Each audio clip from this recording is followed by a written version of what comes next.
Once more, Reed found himself squeezing between walls in the dim underground, slipping in and out of the fringe, light from his torch revealing more chipped stone, but most importantly, a blackened, faintly pulsating trail of slime.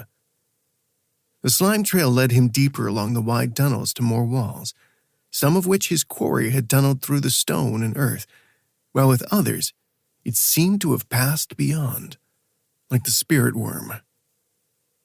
Is this the right trail?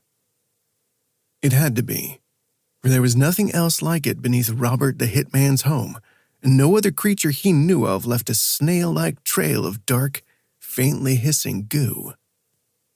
And it was no spirit worm either, something he knew each time he opened himself up to the fringe. It was clear what the creature had done. Dozens of gray rips in the underground suggested the thing was passing through the fringe without much control.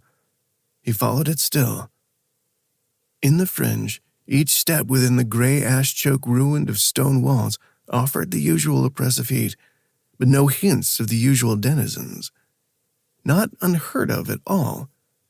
But then, if something so powerful had come, had it scared off the regular inhabitants of the fringe? A sound echoed from the passage ahead, and he slowed. What was it? A faint brass-like glow joining the indistinct sound. He checked on Sonorous and then the gladius, where it hung over his tunic. Hard not to feel a little like an actor in a sword and sandal epic or a fantasy film. The real question is, will any of it be enough for what's ahead? Whatever the sound was, it seemed like earth and stone trickling down now. He could not back away.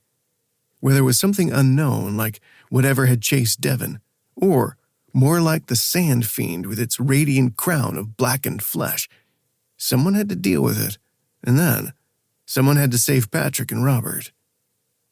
Which means me. Yet Reed could not take the next step. Just how serious is this?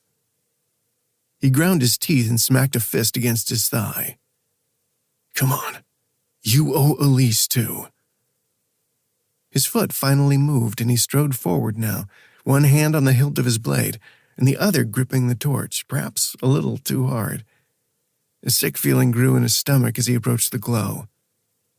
The light revealed a large cavern, its walls slick with dark slime, and in its center waited a tall creature, its body wide as an elephant, its arms outstretched. The thing was a shadowy shape, but glints of more human-toned flesh appeared beneath the dark skin, like thin tears where its long arms reached up and up to the stony ceiling. A spindly thing that gave off an ugly sensation, like squirming worms filling his mouth or paper hands caressing his skin. Reed gagged. But the sound did not disturb his target at all. The foul being simply worked on, digging up toward the surface if the trail of falling earth was any indicator. Somehow, by accident or choice, it had missed the occasional pipe or electrical trench, so as not to draw attention to itself. Reed squinted, but the head remained concealed by raised arms. Something else caught his eye. Flecks of gray also filled the cavern. Yet all around the open area stood bulging distortions in the very stone and earth, as if other things were trying to push through. Fringe dwellers.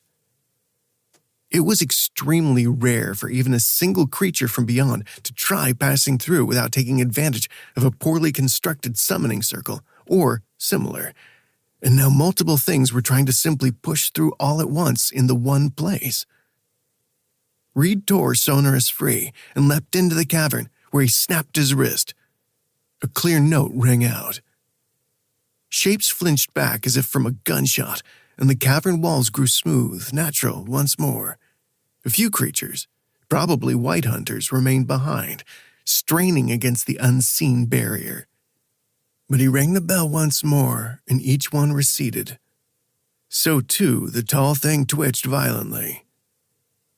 Reed rang Sonorous again, and now the creature flinched, limbs shivering down to reveal a lumpy face, with a now familiar radiant crown of black. Shit.